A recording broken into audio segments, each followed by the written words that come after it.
Glória a Deus, amados irmãos.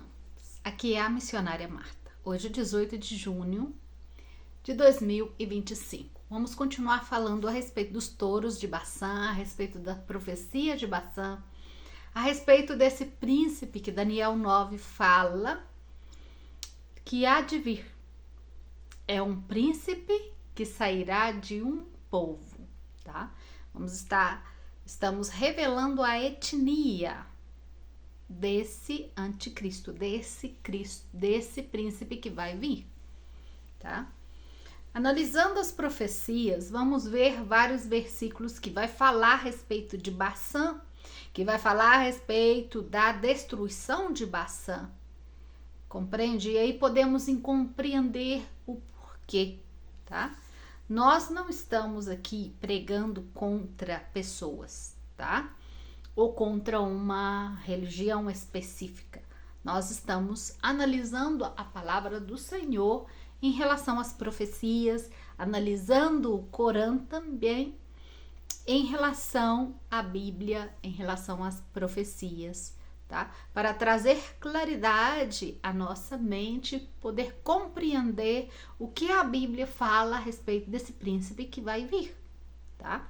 Sabendo que, vou repetir nesse vídeo o seguinte: o Senhor, Ele quer dar salvação para todos que se arrependam, independente da etnia, independente da nação que você pertença, todo pecado é digno de arrependimento. E o Senhor, Yeshua, Jesus, o nosso Cristo, que veio em carne, Ele veio, derramou seu sangue para nos trazer redenção, para trazer perdão e nos fazer dar direito a ser herdeiros nesse reino.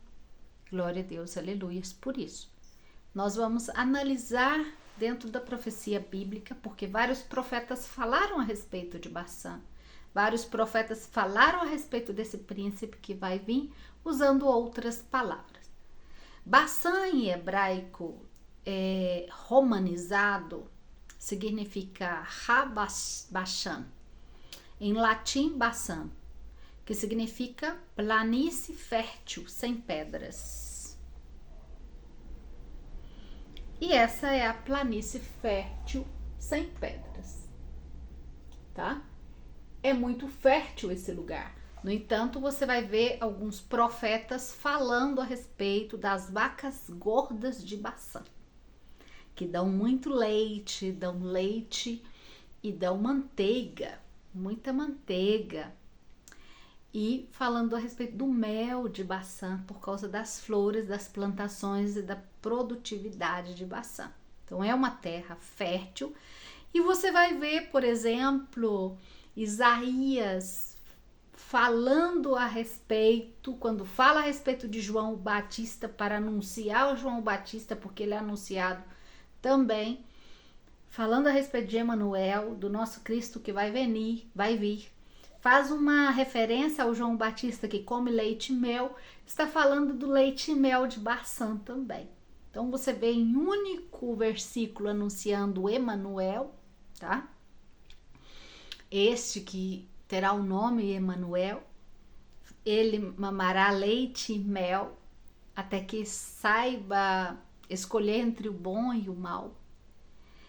Você vê que esse único versículo faz referência a vários temas. Faz referência ao anticristo, faz referência ao nascimento do nosso Yeshua, mas Yeshua não se chama Emanuel. Yeshua sempre se chamou Yeshua, Jesus, na nossa língua. Esse não foi o seu nome. Ah, mas Emanuel significa Deus conosco. Sim, por causa do valor da profecia. E faz uma referência às vacas de Baçã, quando fala a respeito do leite e da manteiga, a respeito da manteiga na realidade. Falando uma referência a respeito de Baçã. Fazendo uma referência com o anticristo também, esse versículo, se nós analisarmos bem. Eu amo as profecias. Amo como o Senhor coloca em cada versículo, o Senhor fala e abrange vários temas. Eu já falei para vocês e revelei para vocês que cada profecia, ela não tem só um cumprimento, ela cumpre 2 ou 3 vezes, ela se repete. E você vai ver na Bíblia falando que o sol, ele glória a Deus, aleluia, me foi aqui, mas vou voltar. Falando que a história, ela se repete, que não há nada novo debaixo do sol. Vi que eu lembrei, viu? Eu lembrei. Então não há nada novo debaixo do sol. A história, ela volta a acontecer, porque o versículo fala: o que foi, será. O que há sido, tornará a ser. Por quê? Toda essa história, o que foi nesse tempo, será novamente, o que aconteceu, acontecerá novamente. Então a profecia é assim, ela aconteceu e ela acontecerá novamente, ela repetirá, principalmente nesse último tempo. Glória a Deus por isso, né? Então, amados irmãos, vamos analisar um pouco mais a respeito de outros versículos falando a respeito dessas profecias e analisar os nomes dos territórios. Em relação aos territórios, eu deixei no outro estudo um mapa, que é um mapa que fala da localidade, das tribos, mas aí você vê outros nomes, que era o nome que existia antigamente, os territórios de Amon, territórios de outros povos, que o Senhor toma esses territórios e dá para as 12 tribos de Israel. Embaixo do mapa, eu não vou colocar porque isso é difícil para mim, mas embaixo do mapa você vai ver Edom, tá? E Edom, quem fica com Edom são os povos árabes, tá? Que fica nessa região do Edom, e do outro lado, na divisão do Egito, também está o povo árabe, e do lado de Israel, conhecendo o mapa, olhando para o mapa, você vê os filisteus, que hoje é Gaza, onde Israel está guerreando aí. Por que Israel está guerreando? Vou trazer uma revelação para vocês. Em Gaza. Porque existe uma profecia na Bíblia que fala que a terra dos filisteus será herança também para quem? A tribo de Judá. Então, além da região que o Senhor deu para a tribo de Judá, o Senhor tem essa profecia que ainda não cumpriu. E tudo o que acontece em Israel é profético.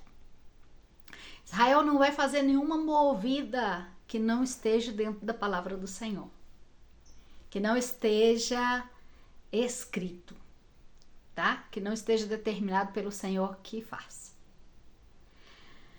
Uma coisa que nós temos que compreender é o seguinte. Eu explicava no outro vídeo a respeito de um decreto, vamos dizer assim, a respeito de uma maldição que o Senhor lançou sobre os filhos de Esaú, sobre estes que estavam aí vivendo nessa região e não deixou o povo de Israel passar nesse tempo que eles estavam saindo do Egito. E o que eles fizeram nesse tempo? Eles não deixaram. Eles pediram e eles falaram: não, sobre o meu território vocês não pisam. Eles tiveram que dar volta. Mas só que quando eles insistem, pedem pela segunda vez, a Bíblia conta que eles foram contra os filhos de Israel com guerra, com armas na mão. E nesse mesmo momento que o Senhor está falando na sua palavra isso, contando essa história, o Senhor vem e dá uma palavra e diz: por haver contendido com seu irmão, porque Israel é irmão de Jacó. Então quem estava aí eram os descendentes de Saul, tá? Era o irmão de Israel que estava aí. Irmão de Jacó. Jacó é Israel. Então, o que acontece? Não deixaram o povo de Israel passar. Os descendentes de Jacó passar. E os descendentes de Esaú veio fazer guerra com os descendentes de Jacó, que é Israel. Entendeu? Às vezes é complicado entender da primeira. Aí o Senhor falou: por haver feito guerra com seu irmão, vindo com armas na mão contra o seu irmão, isso e isso e isso vai acontecer com você. Deixou um decreto. E aí o Senhor dá a entender nessa profecia que vai banir Esaú, vai acabar com Esaú, vai acabar com a existência de Esaú. Então nós sempre pensamos, quando vemos esse texto, pensamos que Esaú será destruído totalmente, tudo, e que não há chance de arrependimento. Eu explicava no outro vídeo que não é bem assim, porque depois o Senhor declara em outros versículos dizendo que todos os que no final do juízo se arrependesse, no juízo final se arrependesse, iria receber misericórdia e salvação. Os que clamassem a ele, independente do pecado, independente da impiedade, tá? E a palavra do Senhor também diz que o Senhor não tem alegria que o ímpio se perca, nenhum ímpio se perca. Por isso ele mandou a redenção, ele mandou o seu próprio filho para redimir. Então será redimido todo o que se arrependa. Nós cometemos erro quando nós pregamos pelas metades, tá? Pelas beiradas, não compreendemos toda a profecia e repetimos essa afirmação de que serão realmente todos destruídos e temos eles todos como inimigos. Mas se você analisar em Abadias, o que o Senhor nos fala em Abadias? Fala que no dia do juízo, quando ele venha trazer juízo sobre a vida do seu irmão, está falando de Esaú e Jacó. Quando eu venha trazer juízo na vida do seu irmão, tanto Israel quanto Jacó, se o irmão se alegrar, eu trairei, eu virei contra ele. Entendeu? Então, o Senhor, quando ele fala isso, ele está falando de irmãos. Eu sou seu irmão hoje em Cristo, não sou? Se eu me alegrar no dia que o Senhor estiver te corrigindo e eu me alegrar e rir e dizer, ó, coisa boa, o Senhor virá com juízo para a minha vida. Assim o Senhor fará em Israel com os que se alegram com a justiça dos descendentes de Saul, e assim fará com os descendentes de Saul que se alegram com com o juízo que o Senhor trará sobre Israel. Por quê? Porque o Senhor trairá juízo sobre Israel e existe profecias de destruição de Israel novamente, destruição de Jerusalém novamente? Por quê? Porque Israel pecou e não está na presença do Senhor, e o Senhor necessita fazer com que o seu povo volte. Quem somos o seu povo? Todo aquele que clamar por ele. Todo aquele que gemer e falar, Deus meu, Yahu, venha, eu te necessito. Yahu, venha. Hoje você pode analisar o verdadeiro nome do Senhor. Os animais estão falando o verdadeiro nome do Senhor e nos revelando. E ele falou, eu vou te revelar. E é muito lindo como o Senhor está manifestando o poder dele nesse último tempo e o poder da sua profecia. E o quão tremendo que o Senhor, o Espírito de Deus, está operando nesse último tempo. E nos trazendo a revelação de todas as coisas e a revelação dos mistérios. É algo muito tremendo.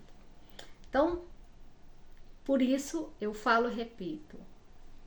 Não diga que esse povo ou aquele merece o castigo porque erraram, ou porque você vê um ou dois versículos falando isso.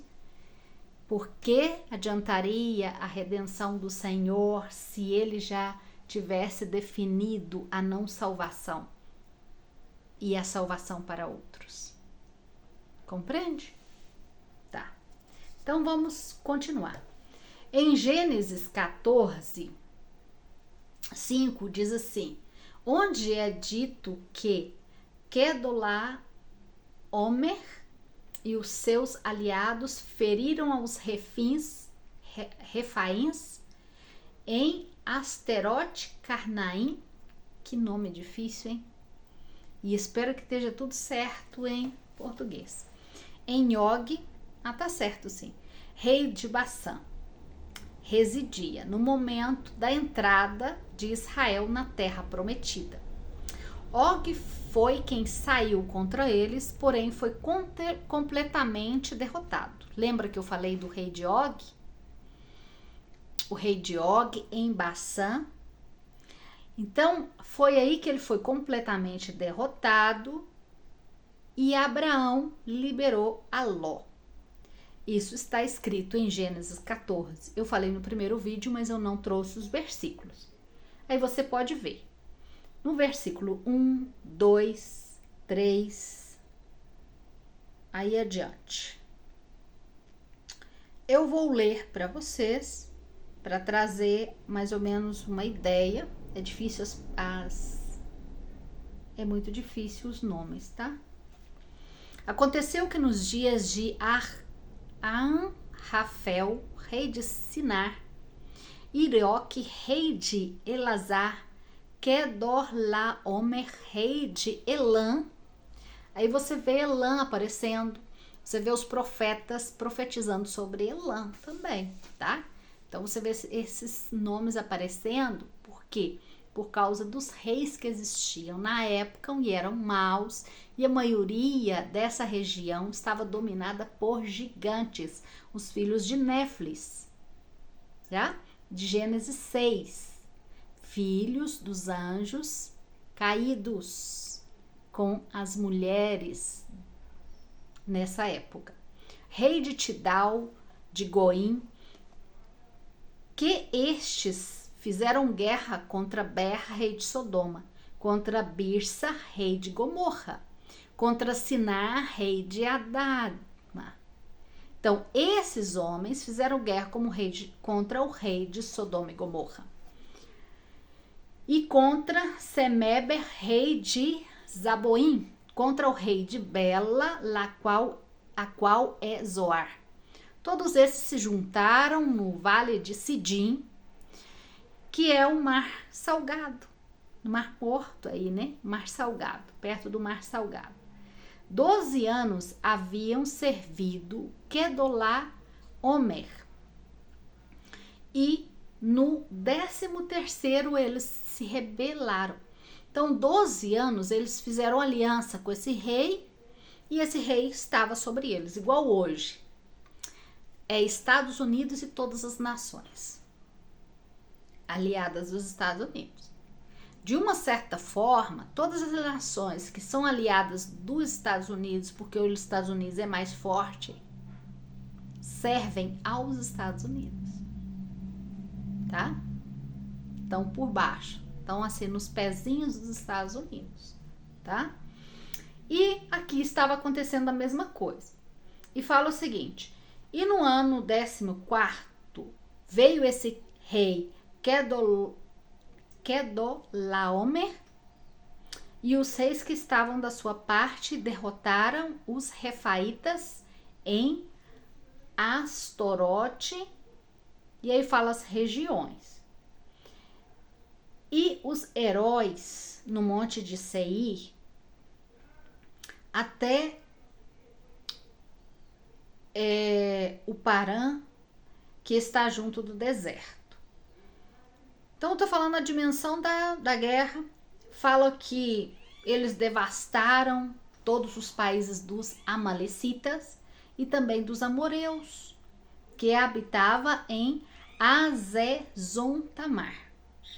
E saíram ao rei de Sodoma e Gomorra, o rei de Adma, o rei de Zeboim, o rei de Bela, o rei de Zoar, e ordenaram contra eles uma batalha nesse vale de Sidim. Isso é, contra esse rei de Elã, que é o Kedorlaomer.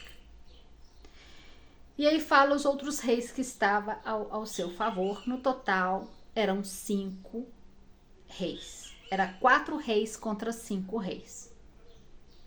Tá?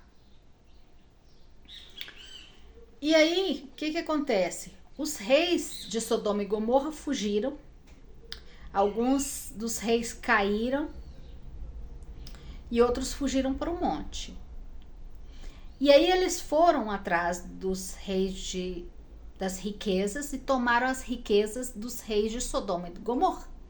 Versículo 11, 12. Também tomaram a Ló, o filho do irmão de Abraão, que morava em Sodoma, tomaram todos os seus bens e aí se foram. E veio que um deles se escaparam, foram lá e anunciou para Abraão. Escapou alguém, foi atrás de Abraão e falou assim: olha, o seu sobrinho acabou de ser capturado. No 14, ouviu Abraão que o seu parente estava prisioneiro e armou aos seus criados e os nascidos na sua casa, total 318, e os seguiu até Dan. Você lembra da tribo de Dan? A tribo de Dan não tem um símbolo da serpente? Tem mistério escondido aqui ainda, para ser desvendado. O porquê eles vão para Dan. Nos dá uma indicativa de serem descendentes da serpente, não necessariamente descendentes da tribo de Dan, porque Dan é a serpente, porque o símbolo da tribo de Dan é a serpente, e assim é profetizado sobre eles, que daí nasceria a serpente e viria a serpente, não foi? Isso que é profetizado? Então, onde eles vão se esconder? Aonde persegue eles? Até a tribo de Dan. Não é que eles foram se esconder, é porque perseguiu até aí. E caiu sobre eles a noite, e os seus servos lhe atacou. E aí fala que seguiram ele até o norte de Damasco, recuperou os bens, recuperou também a Ló, o seu parente, todos os bens, as suas mulheres e todas as demais pessoas que estavam. Você vai ver isso em Números 21, 33, 35, Deuteronômios 3, 1, 7 também. Então, essa região estendeu-se a Gileade no sul até Hermon ao norte. Vê que Hermon está perto aí? O monte de Hermon e o rio de Jordão ao oeste e Salca ao leste. Junto à metade de Gileade, ela foi dada a meio, né? Ela foi partida ao meio e dada à tribo de Manassés. Josué 13, 29 diz assim: também deu Moisés a herança à meia tribo de Manassés, e foi a outra para a meia tribo de Manassés, conforme as suas famílias. O território deles foram desde Mainaim, todo o Baçã, todo o reino de Og, rei de Baçã. Então, por isso que eu explicava para vocês, no Torá, no Corã, que é o livro sagrado do Islã, eles dizem que o pai Abraão deu essas terras, foi para eles. Compreende? Que é para eles, que eles tinham recebido essa terra nesse tempo. E essa terra é deles. É muito interessante quando você lê, porque quando você lê e entende as profecias, é interessante. Agora, quando você não tem entendimento, talvez atrapalharia ao invés de trazer claridade. E aí fala que todas as aldeias de Jair, que estão em Baçã também, tá? E fala que foram 60 populações, 60 cidades. A metade de Galade, Edrei, Astorod, cidades do reino de Og em Baçã. E aí ficaram para os filhos de Maquir, filho de Manassés, a metade dos filhos de Maquir, conforme as suas famílias. Então foi dividido, foi dado para todo, só a metade. Isso é o que Moisés repartiu. Aí você vê Moisés repartindo agora. é Moisés. Eu estava falando do Abraão, né? Mas Abraão também entra nessa conquista. Aí você vê ele falando, isso foi o que Moisés repartiu por herança a os de Moabe, e o outro lado de Jordão, Jericó, ao oriente de Golã, e uma das suas cidades se tornou cidade de refúgio. Agora olha que interessante, uma dessas cidades se torna cidade de refúgio. Que tremendo isso! Por que cidade de refúgio? Em Josué 21, 27, fala o seguinte: os filhos de Gerson, das famílias dos levitas, deram a meia tribo para Manassés, a Golã em Bassã e os seus, né? Elegidos como cidade de refúgio para os homicidas. Ó, cidade de refúgio para os homicidas? Como assim? E além de Bestera, foram 2 cidades. Então, amados, você vê que eles fazem cidades refúgio. Na época era necessário cidade refúgio, porque essa cidade refúgio foi feita porque havia pessoas que matavam outros sem culpa, era inocente e matavam pessoas. Ah, mas como assim? Eu vou explicar melhor. Por acidente. E aí eram levadas em juízo até comprovar a sua inocência.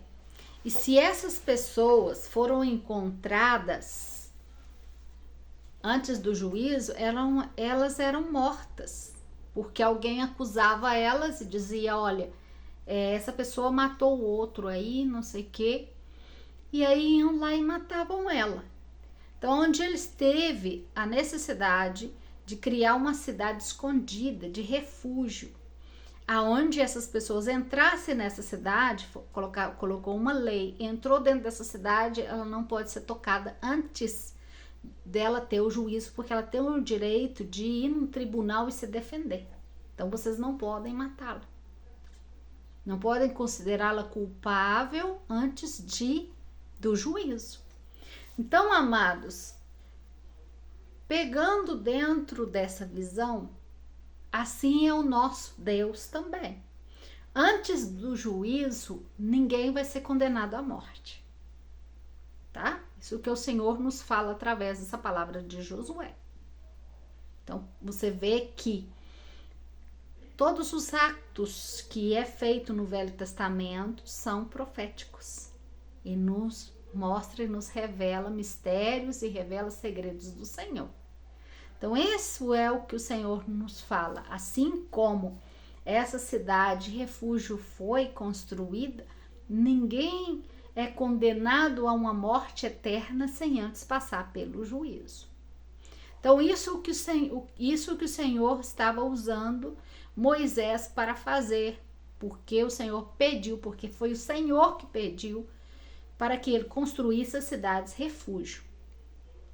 E as cidades refúgio também fala muito também do que vai acontecer agora no tempo, aonde manifestará esse juízo por mãos humanas. Ah, mas como assim vai manifestar juízo com mãos humanas? Vai haver agora uma caça. Vai ser terrível, aonde o Senhor vai ter que providenciar refúgios.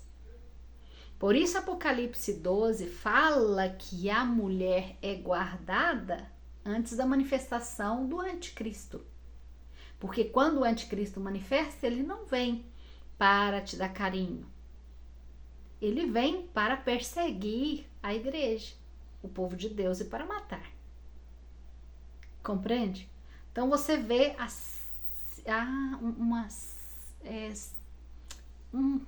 como que eu falo? Um retrato aí do que acontecerá no fim e a necessidade do Senhor de guardar esse povo antes do juízo final. Então o Senhor, ele não vai dar uma sentença a ninguém antes do juízo final. Glória a Deus, aleluia. E ele guardará a todos que se arrependam. Mesmo um tempo de tribulação, de grande tribulação, porque tribulação nós já estamos na tribulação, tá? Nós já estamos na 7ª semana, entramos já na 7ª. Ou seja, já estamos na tribulação. Eu já expliquei para muitos de vocês que já me vê, vocês sabem que há uma separação nessa semana e é uma separação muito clara. Nós não jamais devemos dizer que os 7 anos de Daniel é tudo grande tribulação ou é tudo tribulação, porque você vai confundir e vai confundir os outros também. Então você vê uma separação. Os 3 primeiros anos, tribulação, os 3 últimos anos, grande tribulação, porque será grande. E o próprio Mateus 24 nos indica isso, dependendo da versão bíblica que você esteja lendo, tá? O que acontece é que as versões bíblicas, com esse negócio de, vamos ajudar o irmão para entender melhor, e vamos dar uma explicação, explicaram demais e esconderam mais os mistérios ao invés de revelá-los, tá? Então, por isso que tem algumas bíblias que você vai compreender melhor do jeito original, tá? E as outras vai te dar um estudo superficial que eles pensaram que está te aproximando da verdade, não estava na realidade te afastando da verdade. Glória a Deus, aleluia. Então, amados irmãos, nós vemos, né, esses refúgios que foram construídos para dar abrigo aos homicidas, antes de passar no juízo. E vemos uma cidade que se chama Argob, em Bassã também, que foi um dos 2 distritos comissariados de Salomão.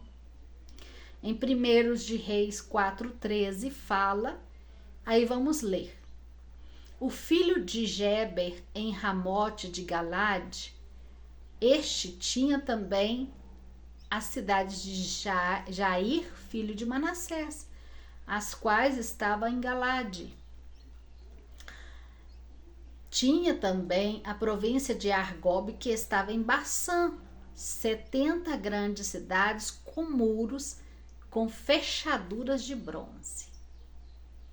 Eram 70 cidades.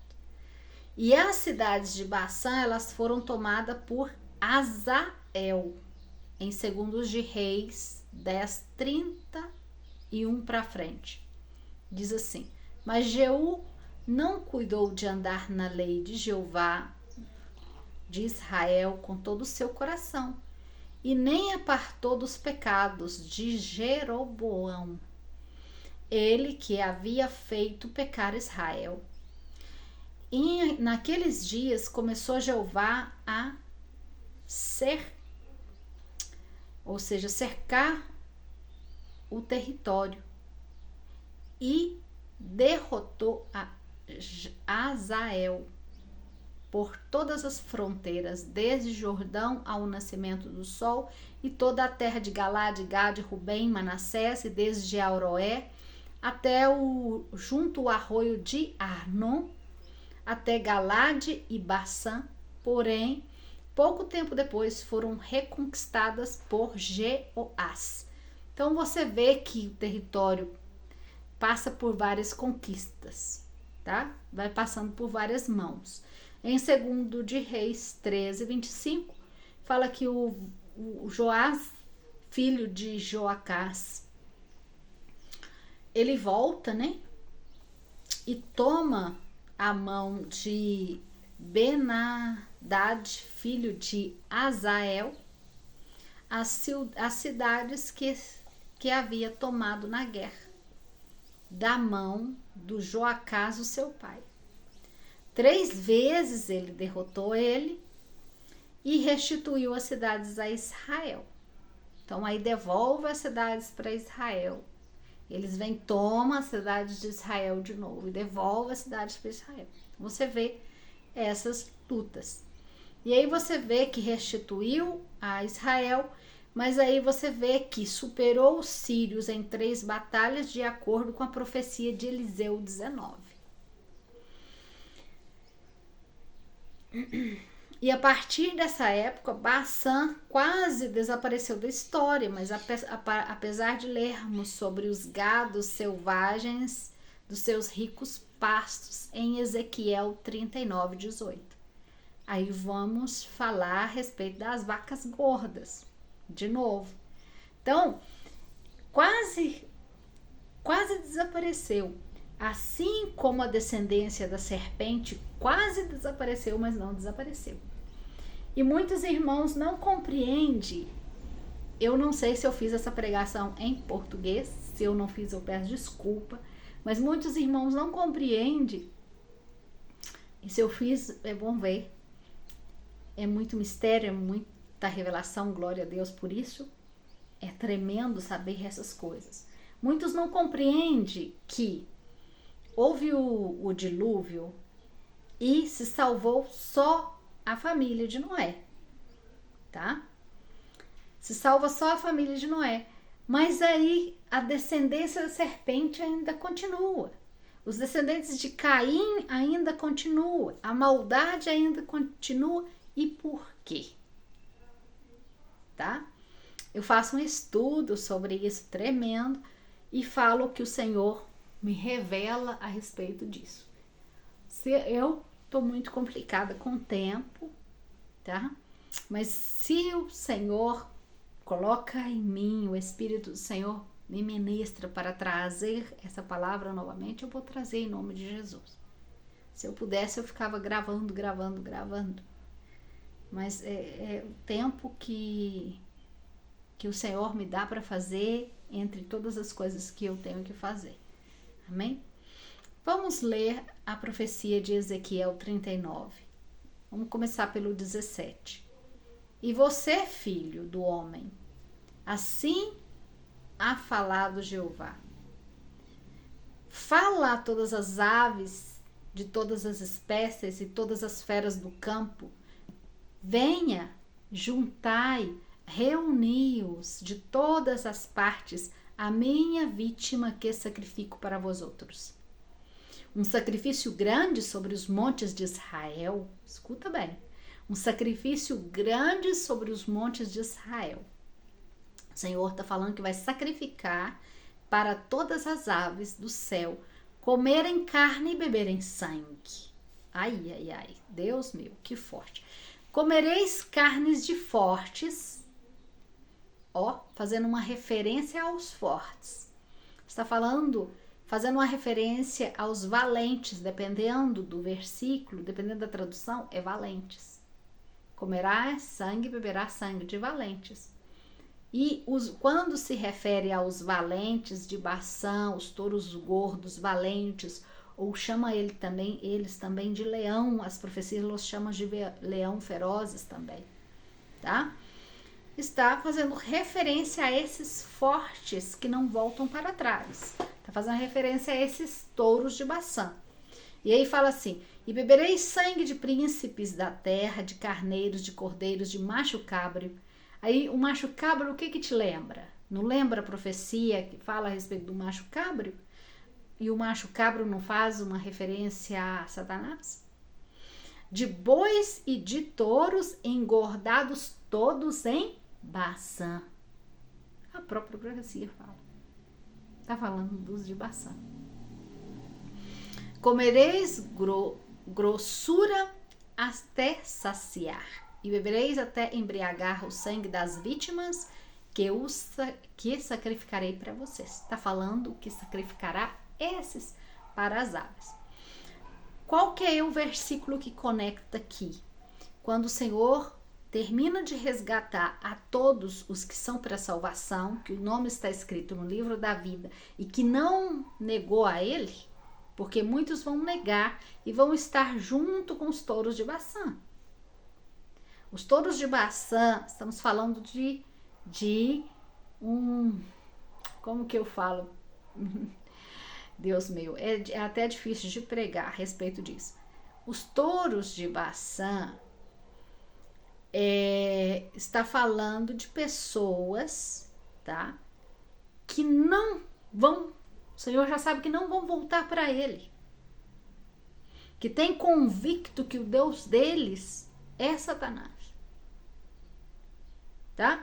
E muitos no meio desses que são convictos e não vão voltar atrás, porque o Senhor conhece o coração deles, muito no meio deles, estão os descendentes da serpente, que são para a perdição, como diz Apocalipse 19, parece ser que o Senhor fala que existe uns que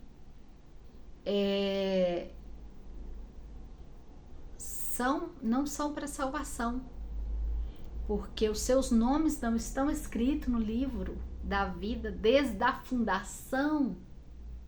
Então, o Senhor faz uma referência que desde a fundação existe uma descendência que não herdará salvação. Depois vocês analisem sobre isso. Agora eu não tenho versículo para falar. Eu gosto muito de falar versículo. Quando cito, eu gosto de citar os versículos e ler eles. Mas o Espírito Santo vai trazendo a minha memória e eu não tenho tanta memória para lembrar os números, os versículos e capítulos para trazer para vocês. Glória a Deus, aleluia. Mas se vocês colocam simplesmente isso no Google, que não estão escritos no livro da vida desde a fundação, o próprio vai te dar o capítulo e o versículo, você vai poder ler. E aí continua a profecia, falando dos touros engordados e bois engordados de Baçã, gordos. Comereis gordura até saciar, tá falando que os pássaros vão comer a gordura das vítimas. E o saciarei sobre a minha mesa de cavalos e rinetes fortes e de todos os homens de guerra, diz o Senhor Jeová. Por quê? Porque são homens de guerra. São homens que estão sempre prontos para a batalha, tá? São convictos de que tem que ir contra o Senhor e eles vão lutar contra o próprio Senhor. São esses que se reunirão nessa batalha de Armagedon, aonde batalharão contra o próprio Deus. Por isso eles estão congregando agora. Quando eu falo congregando, eu estou falando que eles estão se acionando. Eles já se acionaram, eles começaram a se acionar para essa batalha de Armagedon em 2024. Os governos dos reis da terra. Os reis da terra agora já escolheram um lado. Eles ficaram em 2024 escolhendo lados, tá? Eu preguei sobre isso, soltei profecia sobre isso. Eles ficaram escolhendo lados em 2024, 2023 eles começaram, 2024 eles já começaram a fazer reuniões para escolher lados. Eles escolheram lados já, tá? Nós vamos ficar a favor ou contra Israel? Você vai ficar ao meu lado ou do lado dele? Tá? Então isso foi feito. Mas só que no meio desses exércitos, porque agora estamos falando de nações, estou falando, por exemplo, vamos dar um exemplo do nosso país. O nosso país não é aliado de Israel, tá? Por não ser aliado de Israel, não significa que o fato de todo esse exército ir contra Israel e haver pessoas, porque aí não se trata de Deus, não se trata de uma força destrutora que vai destruir os que são para a salvação. Todos os que estão no exército brasileiro, eu não queria falar dessa forma, mas eu estou dando um exemplo só, para que isso não venha acontecer, né? É bom evitar profetizar ou soltar qualquer palavra, porque a nossa boca tem poder, né? Mas vamos colocar que esse exército lute contra o povo de Deus. E o Senhor mesmo venha lutar contra esse exército. Como o Senhor fará? Destruirá todo o exército? Não, porque existe pessoas no exército. E cada pessoa é individual e para Deus, cada pessoa tem acesso à salvação, desde que se arrependa, tá? Então, o Senhor, ele vai guerrear do lado de Israel. O Senhor guerreará do lado de Israel. O povo de Israel será protegido, todo o povo será protegido. Todos os que estão escritos no livro da vida serão protegidos pelo nosso Deus. Mas cairá juízo sobre todos, para manifestar arrependimento, porque o Senhor quer que todos se arrependam. Ele não tem prazer na perdição de todos, ele tem prazer na redenção. Então, os juízos do Senhor, ele vem para redimir, porque os juízos, ele manifesta juízo em amor, não em vingança para a destruição total. Tá? Então, é para a redenção, ele vai manifestar juízos. Então, um homem que está lutando contra o povo de Israel, contra Israel, tá? E ele, no lugar de guerra, ele se arrepende, ele receberá o Senhor, receberá a redenção. Assim como o Israel, porque nem todos em Israel é de Yahweh. Nem todos é do nosso Deus. Tá entendendo? Do Altíssimo. Porque se rebelaram contra Deus. E por isso o Senhor manifestará esse juízo de guerra sobre a vida deles. Então, assim como virá a vingança, o juízo do Senhor sobre as outras nações, virá sobre Israel também. Será equilibrado esse peso de juízo em balança, tanto para Israel quanto para as outras nações. Porque o Senhor não olha da maneira que a gente vê. Tá? Então não está em desfavor as nações em relação a Israel, em relação à redenção do Senhor, estão todos por igual. O que vai definir a redenção é a humilhação e o arrependimento de cada indivíduo. Compreende? Então o Senhor quer manifestar a redenção sobre Israel e contra todos os seus inimigos também. Então a gente não pode tomar essa visão de que agora esses aqui vai ficar, como está junto com Israel vai ficar, mas se não há arrependimento, não haveria redenção. Tá entendendo? Por que o Senhor manifestará todo esse juízo? Porque o coração das pessoas está duro.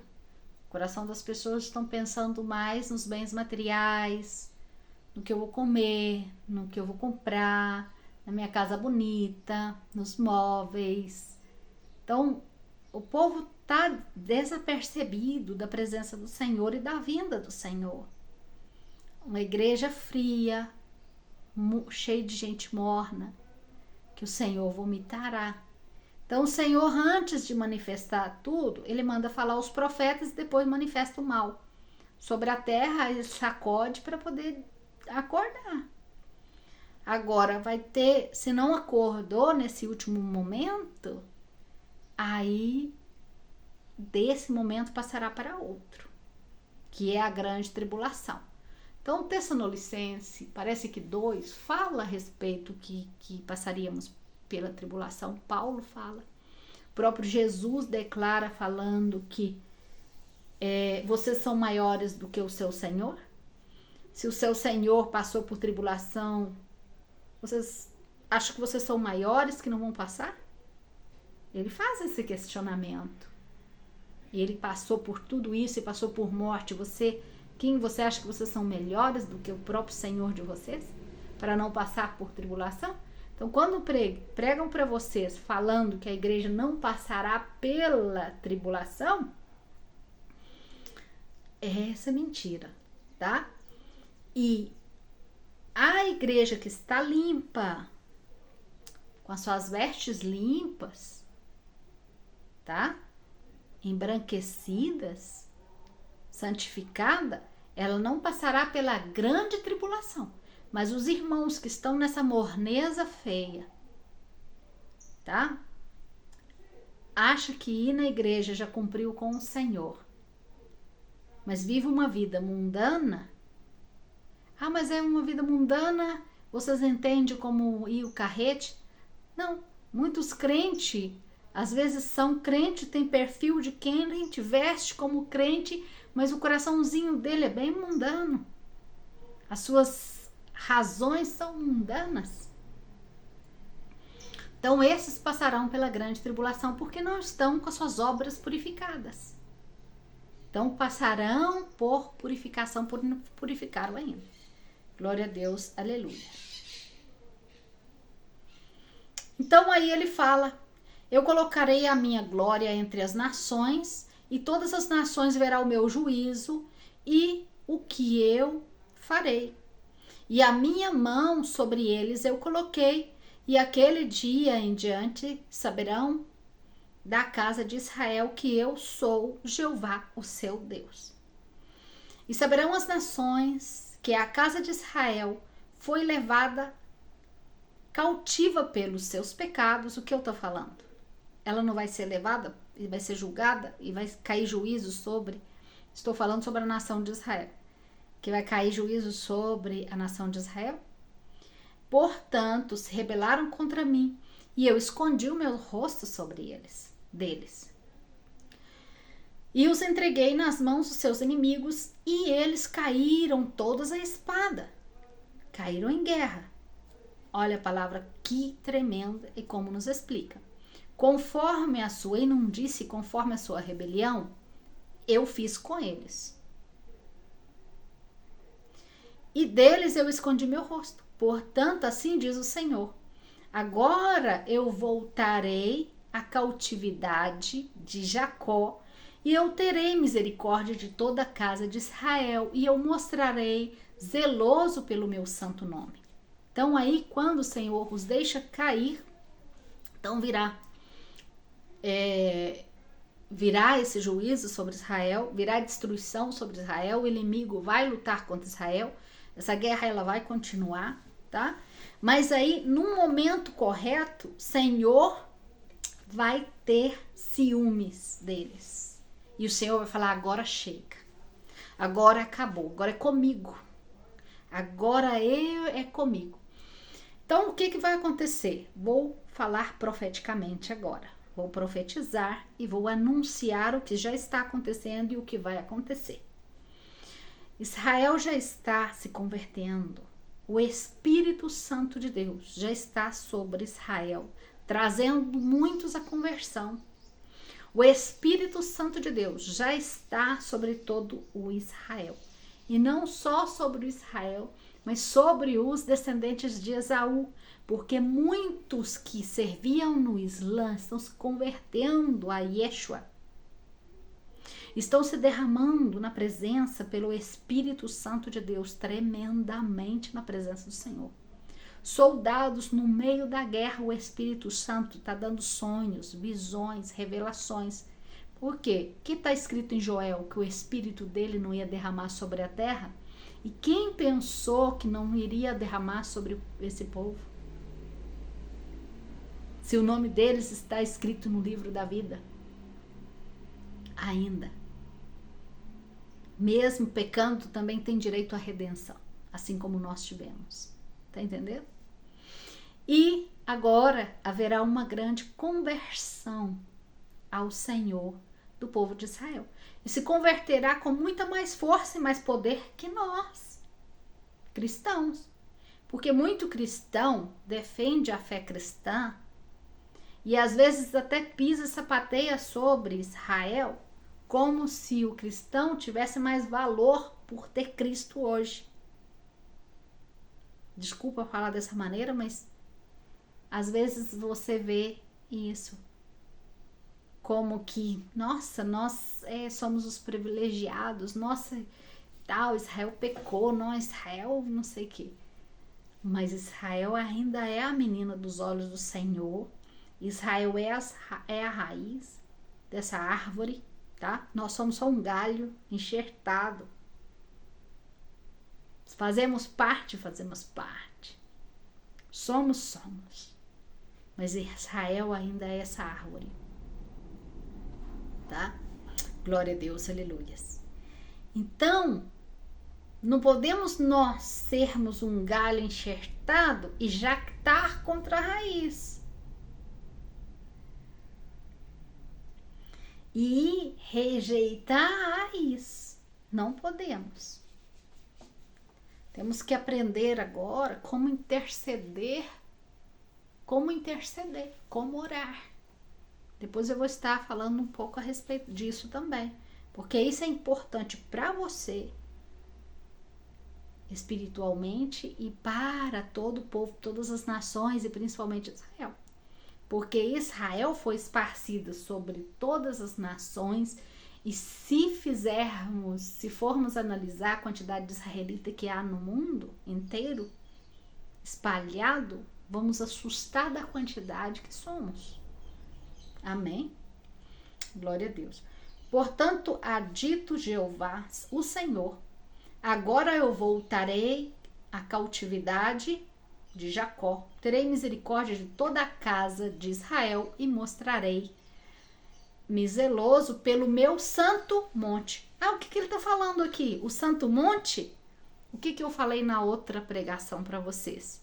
Não ia vir um príncipe para tentar sentar no santo monte?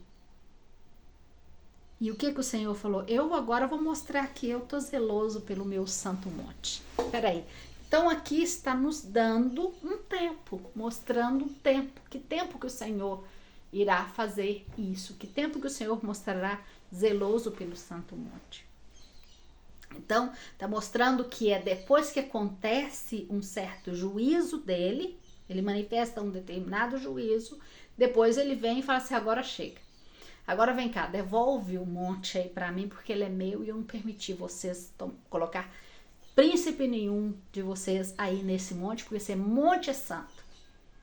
Tá entendendo? Então, num determinado tempo, o Senhor fará isso. E isso não demorará. E aí fala no 26, e eles vão sentir vergonha. Vão sentir vergonha. Quando esse povo desse príncipe descubra que o verdadeiro Deus é Yud Rei Vav Rei, é Yahweh, eles sentirão vergonha. E toda a sua rebelião com que prevaricaram contra mim, quando habitem na sua terra com segurança e não haja quem os espante. Quando os saque dentre os povos e os reúna da terra dos seus inimigos e seja santificado neles ante os olhos de muitas nações. Então aqui o Senhor está falando do quê? Da colheita. Já está falando do trigo que ele vai recolher, tá? Então, na hora que ele recolhe esse trigo que está sobre todas as nações, porque agora nós somos trigo. Trigo que está plantado em todas essas nações, que vai chegar um momento que o Senhor vai recolher. Aí ele fala, quando eu tire vocês de entre os povos e reúna da terra e o santifique, saberão que eu sou Deus. E quando depois haver levado ao cativeiro entre as nações e os reúna sobre a sua terra, sem deixar ali nenhum deles, o Senhor não vai deixar nenhum de nós. O Senhor vai reunir a todos. Que tremendo, não? Como os versículos se revelam. No 29, eu não esconderei mais o meu rosto deles, porque haverei derramado o meu espírito sobre a casa de Israel, disse Jeová, o Senhor. Eu quero falar com vocês o seguinte. Todos nós nos tornamos um em Cristo. Todos nós somos esse povo. Todos nós somos a casa de Israel e não há separação. Para que vocês entendam a redenção do Senhor e entendam de quem o Senhor está falando. Está falando de todos. Está falando dos que são descendentes diretamente, está falando dos gentios que se converteram a Yeshua, a Jesus. Está entendendo? Está falando de todos, como um para ele, porque somos agora a família dele. Está entendendo? Então não há uma separação para Deus, na cabeça de Deus, não há separação. Depois que Jesus se entregou e trouxe redenção até para os gentios, todos somos um para o Senhor e todos somos Israel para ele. Então, na cabeça de Deus e no pensamento do Senhor, não há separação. Em nossa cabeça há, porque pensamos dessa maneira. Fazemos separações de territórios, de nações, separações de povos, separações de raças. Mas Deus não faz essa separação. Agora vamos ver o que nos fala o Salmo 22. E é interessante que o Salmo 22, Jesus, na hora que ele vai entregar o seu espírito, ele começa a recitar o Salmo 22. Por que Jesus começa a recitar o Salmo 22? Ele começa no começo, no versículo 1. Mas eu trouxe aqui o versículo 10. Eu não tenho a Bíblia aqui agora. Eu tenho estudo só. Glória a Deus. Tá bom, né? Para lê-lo. Depois você lê na sua casa. Toma um tempinho para o vídeo e lê. Aí você lendo, você vai ver que o porquê Jesus cita justo o Salmo 22. E lê todo ele para compreender. Porque se ele tivesse o tempo, eu creio que ele terminaria de citar todo o Salmo. E o motivo pelo qual próprio Jesus, na hora da sua morte, recita o Salmo é justamente por causa dos versículos 12, 13 do Salmo 22. Porque ele nos revela quem exatamente está levando ele para a cruz e para a morte. Ele nos revela quem são os que nos perseguirão no final dos tempos. Porque assim como me perseguiram, perseguirão vocês. Já escutou esse versículo? Do próprio Jesus falando? Vocês pensam que são maiores do que o seu Senhor? E depois cita esse versículo na cruz. Vamos analisar. Salmo 22, 10. Sobre ti foi colocado desde antes de nascer, desde o ventre da minha mãe, tu eres o meu Deus. Não te afastes de mim, porque a angústia está cerca, porque não há quem ajude. Aí ele fala assim, no 12: me rodeiam muitos touros, fortes touros de Baçã me tem cercado. Abriram sobre mim sua boca como leão rapaz e rugente. Olha só. 14. Tem sido derramado como águas e todos os meus ossos se desconjuntaram. Meu coração foi como cera, derretendo-se no meio das minhas entranhas. Como aí fala que se secou, que a língua se pegou no paladar, né? E ele fala que se colocou como um pó de morte. E aí ele faz outra comparação.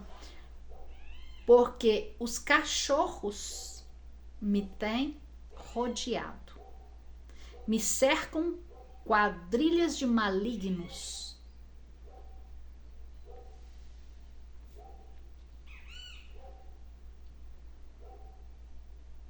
Furam meus pés e as minhas mãos. E aí ele continua. No 18, ele revela que é ele mesmo que está, ele mesmo está falando sobre ele mesmo, próprio Jesus. E fala: repartiram entre si os meus vestidos, sobre minha roupa, ou seja, jogaram a sorte, né?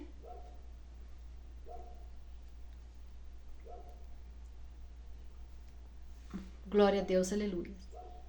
E aí, que tremendo. E nesse salmo, ele revela também o que será conosco, com os touros de Baçã, como será essa perseguição. Porque quando ele revela a aflição, porque o salmo fala da aflição que ele sentiu quando ele vê rodeado desses peros, desses homens maus. Ele não chama eles de homem, ele chama de touro de Baçã. Ele faz essa referência a Baçã. E ele fala: olha, repartiram os meus vestidos.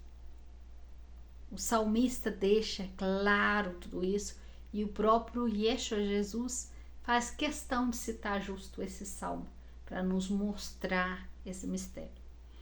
Mas aí a palavra não para por aí, porque ela segue nos trazendo revelação. Você vai ver em Isaías 2:13, a partir do 12 eu vou ler para você. Você vai ver que continua a revelação. Porque o dia de Jeová dos exércitos virá sobre todo soberbio altivo, sobre todo soberbio enaltecido, agrandado, vamos dizer assim, esqueci como se traduz. E esse soberbo será abatido. Quem que é esse soberbo? O Senhor fala que eles são muito assim, agrandados, né? Para eles são os melhores, eles são os fortes, eles são os filhos de Deus, que todos não são os filhos de Deus. Aí no capítulo 13 nos revela. Fala assim: sobre todos os cedros de Líbano, altos e levantados em pé, e sobre todas as enzimas de Baçã. Você entendeu qual é esse povo que o Senhor está falando? Que são enaltecidos, engrandecidos, cheios de soberba. Eles não voltam para trás. Eles não abaixam a sua serve, não. Tá? E do meio deles, do meio desse povo, o Senhor vai tirar muito, vai resgatar muito, muitos vão se derramar na presença do Senhor grandemente.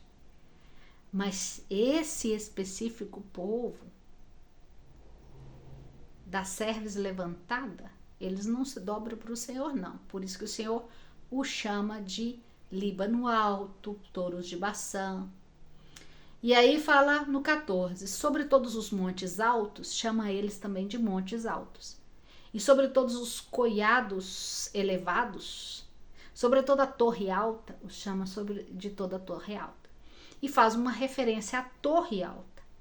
A referência à torre alta, se você pensar, hoje que torre nós usamos? Internet. Para internet usamos torres altas. E quem é a torre alta hoje? A tecnologia, a internet, a IA é a torre alta hoje. E nos joga lá em Apocalipse, nos fala que vem uma imagem de uma besta que foi criada, que foi dado um coração que na realidade não é um coração. Eu estou misturando os textos aqui, é porque se relaciona.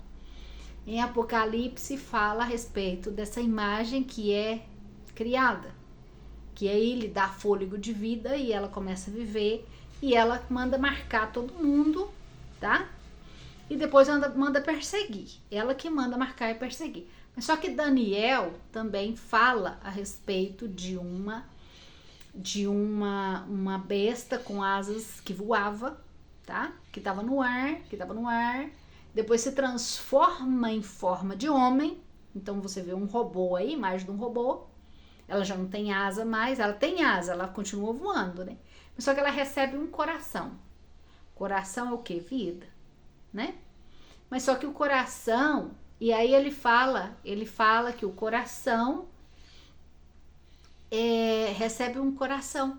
Mas aí ele tá falando também da inteligência, tá? Tá falando do sentir. E eu não sinto o meu coração só pulsa sangue, eu sinto Meus sentimentos, as razões, as emoções estão todas aqui.